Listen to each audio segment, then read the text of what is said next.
Hello बच्चों, Haryana CET और इसके अलावा एसएससी की सीएचएसएल एमटीएस और एयरफोर्स की ग्रुप वाई परीक्षा हेतु उपयोगी कुछ गणित के प्रश्न हम करते हैं।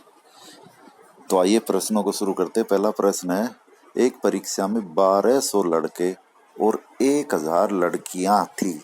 यदि लड़कों का 65% और लड़कियों का 58% उत्तीर्ण हुए तो अनुत्तीर्ण छात्रों का प्रतिशत क्या था, ये हमने बताना है टोटल में से। तो देखिए 1200 लड़कों में से 65% पास हुए हैं, तो बाकी कितने बचे? 100 में से 65 घटा लीजिए, 35, तो 35% फेल हो गए। तो 1200 का 35% निकालिए। पहला काम आप ये कीजिए, तो 1200 गुणा 35/100, इतने अनुत्तीर्ण होंगे, फेल होंगे इतने। तो आप करेंगे तो कितना आ गया? 420। अब लड़कियां 1000 है, उसमें से 58% फेल उत्तीर्ण हुई है, पास हुई है, तो बाकी कितनी बची? 100 में से 58 घटाएंगे, 42%। तो 1000 का 42% निकाल लीजिए। उतनी लड़कियां फेल है तो वो भी 420 ही आई। तो कुल कितने हो गए? 2200 हो गए, क्योंकि 1200 लड़के और 1000 लड़कियां, इनका जोड़ कितना है? 2200। उनमें से फेल कितने हुए? 840। तो ये कितना प्रतिशत है? अब ये हमने ज्ञात करना है। तो 840 टोटल कितने हैं? 2200। उसका कितना प्रतिशत है? तो 840 गुना अपॉन में 2200 गुना में 100। अब आप निकाल लीजिए, 2 कटा, और अब 22 से आप इसे भाग करेंगे तो एग्जैक्ट आप नहीं निकलेगा, तो 2 से काट लीजिए तो कितना आ गया? 420 अपॉन में 11। 2 से काटने पर अब 11 से भाग कीजिए, 11 तिया 33, बचा 9, 11 8 88। अब ऑप्शन में 38% वाला एक ही है, तो ऑप्शन सी इसका सही उत्तर है। अगला प्रश्न, एक मिश्र धातु में 19% जिंक है। 171 केजी जिंक प्राप्त करने के लिए कितने किलोग्राम मिश्र धातु की आवश्यकता होगी? तो 171 केजी है, वो 19% है जो टोटल था उसका, तो 1% क्या हो जाएगा? 171/19, और कुल कितनी मिश्र धातु की आवश्यकता होगी गुणा में 100। तो कितना आ जाएगा काटने पर इसे? 19 171 यानी कि 900 किलोग्राम। एक वस्तु 20% लाभ पर बेची जाती है। यदि उसका क्रय मूल्य 12% कम और विक्रय मूल्य 20 रुपए कम होता तो 25% लाभ होता।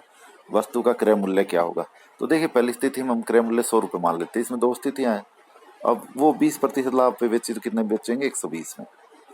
अब दूसरी स्थिति में क्या है? 12% कम है, मतलब 100 की जगह 12% कम है, नहीं 88 में ली होती हमने, और 25% लाभ पे। देखिए 20 रुपए का इस्तेमाल हमने बाद में करना, अभी कुछ नहीं करना इसका। और 25% लाभ पर बेचते हम 88 की वस्तु को, तो 88 का 25% कितना था? चौथा हिस्सा 22, तो 110 में बिकी अभी।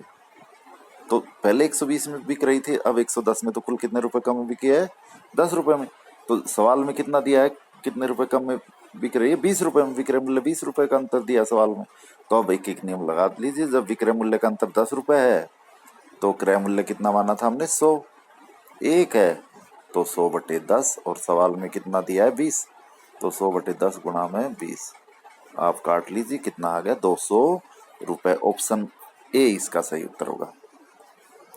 चौथा प्रश्न है, 27,500 रुपए की राशि पर 40% बट्टा और 2 लगातार बट्टे 32% और 8% के बीच अंतर क्या है? तो देखिए 2 बट्टे, एक तो पहली स्थिति में 40% का एक बट्टा लिया हमने, दूसरी स्थिति में 32 और 8% के 2 बट्टे लिए हैं, तो उनके बीच में जो अंतर है वो पूछा है सवाल में हमसे। तो हम क्या करें? दोनों बट्टों, देखिए पहला जो बट्टा 40% और दूसरी स्थिति में 32 और 8% के 2 बट्टे, उनका जोड़ भी कितना आ रहा है? 40% ही आ रहा है। तो आप क्या कीजिए ऐसे में कि 32% है ना, वो पहला बट्टा मिल लिया, उसके बाद 8% का बट्टा हम लेते, तो हम क्या करें? 32 का 8% निकाल लीजिए, वही अंतर आएगा, उतना प्रतिशत ही। तो 32 का 8% कितना आएगा? 2.56। आप करोगे 32 को 8 से गुना, 256 अपॉन 100 से डिवाइड करेंगे तो 2.56। अब जो 27,500 है उसका इतना प्रतिशत आप याद कर लीजिए, कितना? 2.56। तो वही अंतर होगा इनके बीच में, और अपॉन में 100। अब आप इनकी गुणा करोगे तो उत्तर आ जाएगा 3264 रुपये। आप रफ में गुणा कर लीजिए। फिर समझ लीजिए कि पहली स्थिति में 40% का 1/, दिया और दूसरी स्थिति में जो बट्टा दिया है उनका जोड़ भी 40 ही आ रहा है, 2 बट्टे दिए उनका।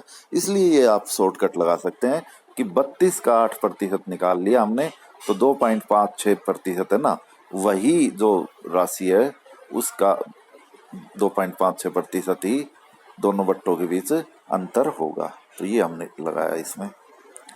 अगला प्रश्न, एक व्यक्ति अपनी धनराशि का 30% भाग 20% वार्षिक, शेष का 50% भाग 15% वार्षिक और शेष भाग 18% वार्षिक ब्याज दर पर उधार देता है। यदि ब्याज की गणना कुल धनराशि पर की जाए तो वार्षिक ब्याज की दर क्या होगी? तो हम 100 रुपए धन मान ले, अब उसका 30% मतलब 30 रुपए, वो तो लगाया 20% पर, जो शेष बचा 70 उसका 50%, तो 70 का 50% मतलब आधा, वो कितना हो जाएगा? 35, वो लगाया है 15% वार्षिक दर पर।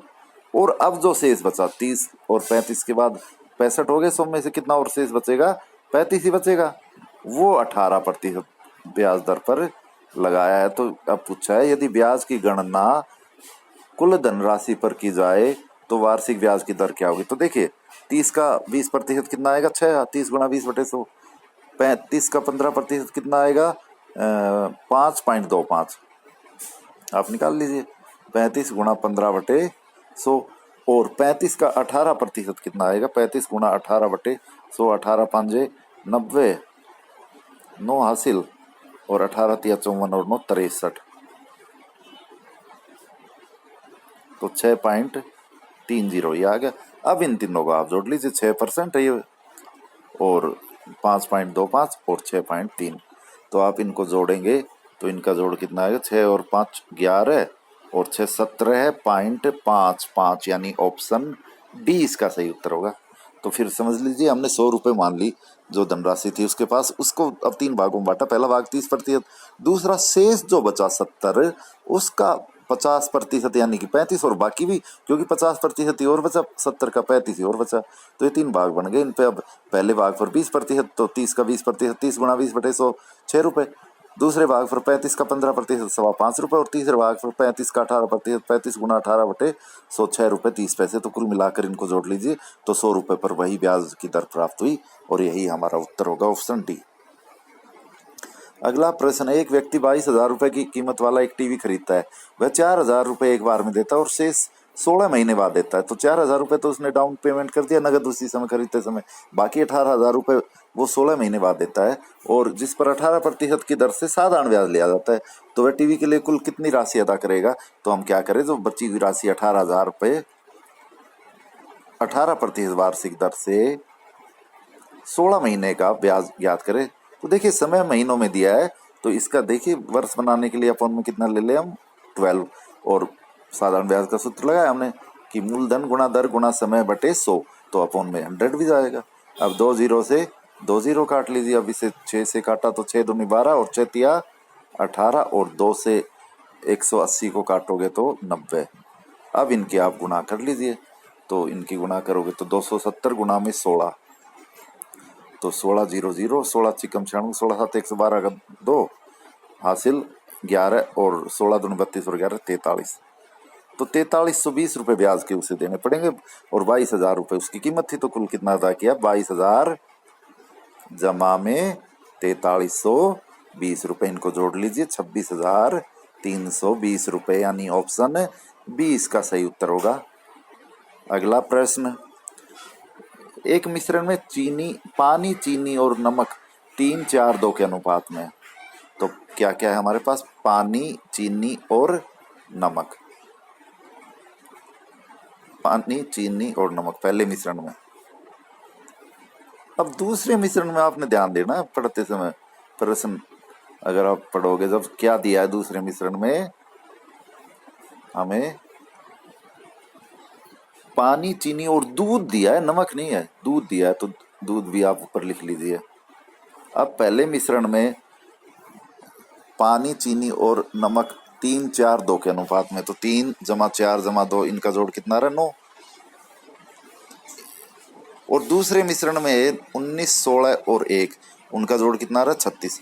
अब सवाल में ये कहा है कि दोनों मिश्रणों की बराबर मात्रा ली है, तो देखो 9 और 36 का एलसीएम कितना आता है 36। तो 36 36 भाग ले हम, पहले के भी 36 और दूसरे के भी 36।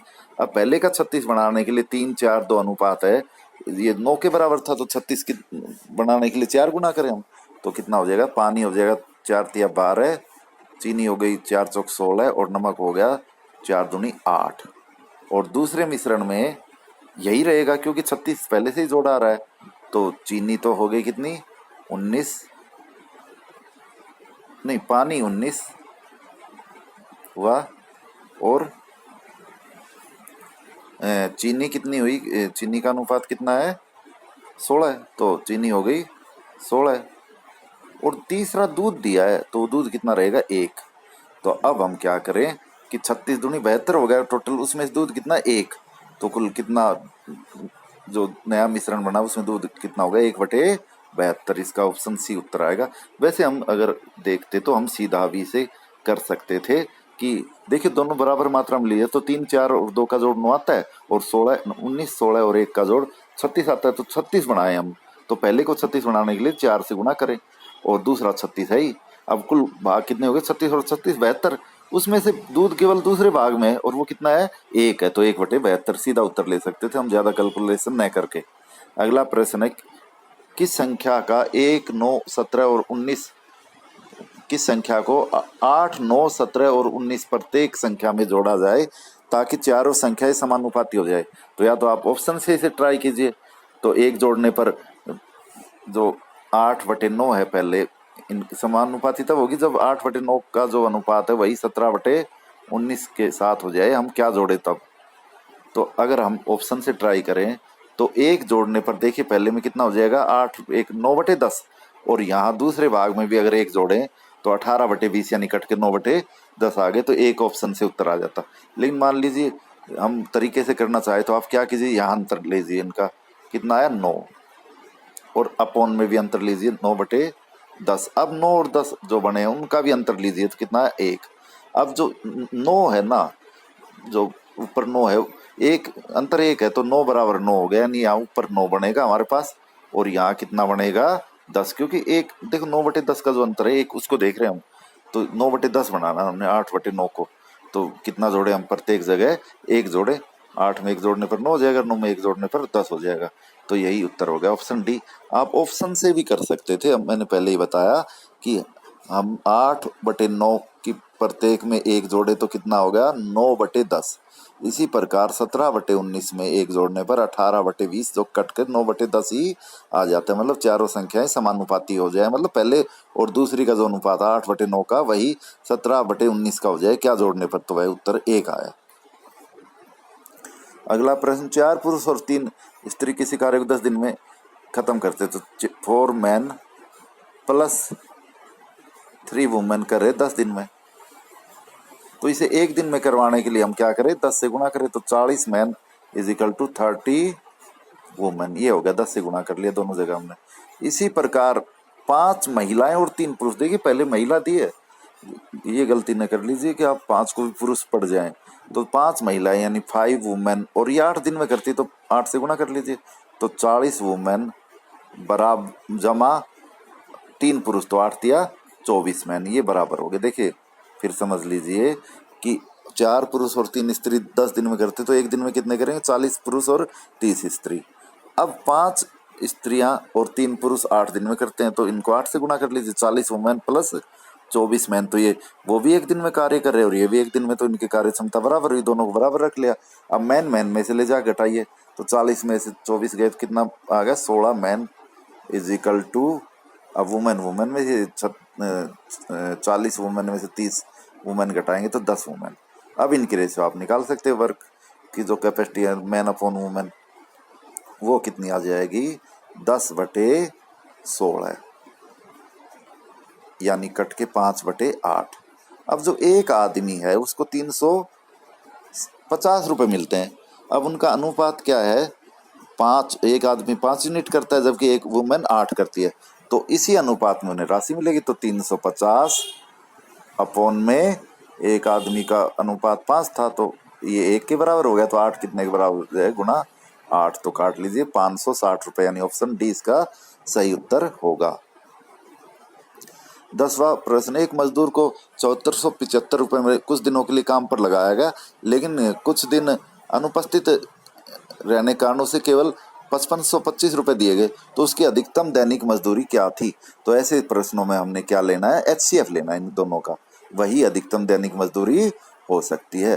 तो इनका HCF आप निकाल लीजिए भाग विधि से, तो 325 रुपये आ जाएगा। इसमें हम ऑप्शन से भी सीधा देख सकते थे कि हम अगर इनका HCF लेंगे तो पहले तीसरे और दूसरे और चौथे ऑप्शन में 0 पीछे है, जबकि इनके HCF में 0 पीछे नहीं आ सकता, दोनों के पीछे 5 है, तो ऑप्शन सी इसका उत्तर होगा। नहीं तो आप भाग विधि से 7475 को 5525 से भाग करके और जो HCF निकालते भाग विधि से उस तरह निकाल लीजिए, 325 उत्तर आ जाएगा।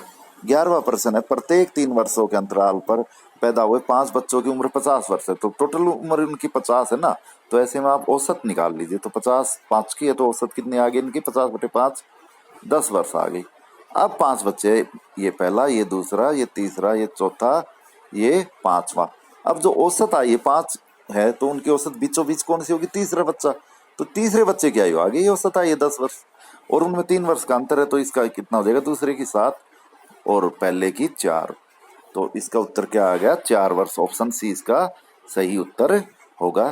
तो ये थे आज के कुछ प्रश्न। धन्यवाद।